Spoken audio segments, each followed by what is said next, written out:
أستاذة هدى، هل بقى فيه وعي حاليا يعني أكبر من الفترات السابقة بعلم النفس أو بفكرة اللجوء للأخصائي النفسي من خلال الحالات اللي بتجيلك؟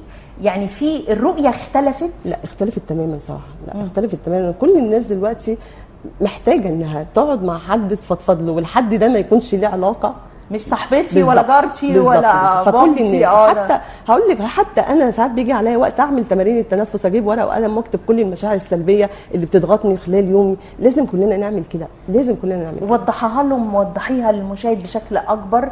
موضوع ان انا لو احس بطاقه سلبيه او كده ممكن اعمل ايه عشان اقدر يعني اخف الضغط ده عني؟ خلينا نبدا بتمارين التنفس اللي هي بناخد شهيق مثلا بتاع حدود 4-5 عدات، ماشي. وبعد كده اكتب عدتين وافرغها بالراحه خالص في 8 عدات.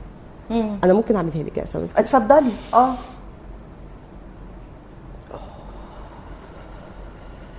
وانت بتطلعي الزفير استشعري كده ان انت بتطلعي كل المشاعر السلبيه اللي جواكي، كل الوجع طلعيه وخرجيه في النفس. اعمليها بتاع 3-4 مرات، والله بتفرق جدا جدا.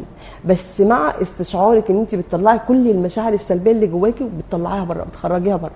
بيتاثر، بيكون لها تاثير ايجابي نسبي طبعا على بالظبط. بالاضافه ان انت بتجيبي ورقه وقلم، ده المفروض يكون معاكم كل واحد فينا نقول في اليوم. النصايح المهمه لازم يكون معاكي يوميا كده.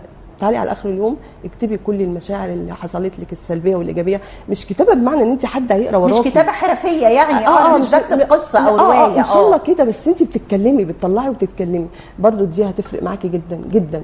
الكتابه ان انت بتطلعي كل المشاعر اللي جواكي، ما تكتميش حاجه جواكي. لما بقول فكره التغيير، لما حد يغير، احنا لما بنيجي نبدا حياتنا في تغيير، للاسف في حاجه بنعملها غلط كده قبل ما نبدا التغيير. احنا عايزين نغير وخلاص، وسايبين كل الوجع والحاجات جوانا في الصندوق الاسود بتاعنا، سايبينه وماشيين حياتنا. لا، احنا المفروض الصندوق الاسود ده عايزين نكسره خالص. نفتحه ازاي ونكسر اللي جواه؟ بالظبط. المفروض قبل ما تبداي، انا دلوقتي مش هعرف امشي اغير حياتي وامشي خفيفه طول ما انا شايله حمل على ظهري. صح.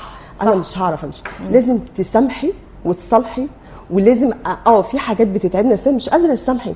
بس انت لما تيجي تسامحي مش بتسامحي الاشخاص اللي ما ده انا عايزه اسامح مين لما اكون ناس اذتني؟ انا اللي هسامح، انا عايزه اتصالح مع نفسي. بصي، خلينا عارفين ان في الاخر في ربنا، وفي كل حاجه اتعملت فيكي، كل بني ادم هيتاذى لكن هيتحاسب. لكن احنا دلوقتي بنقول عشاني انا بسامح. عشاني انا، مش عشان الاشخاص اللي حواليا. انا بسامح عشان امشي في طريقي تمام، علشان ابدا حياتي صح. لازم ما امشيش وانا في حمل على ظهري، افضي الحمل عشان امشي واعرف اوصل للطريق والهدف اللي انا عايزاه. يعني ما افضلش عايشه بمشكله جوايا وبكمل ايامي ونفس المشكله جوايا. لازم اخرجها، لازم ابدا اخرجها. بالظبط. حتى لو انت هتنجحي، انت ناجحه بس في الم جواكي، الناس مش شايفينه، لكن في الم جواكي.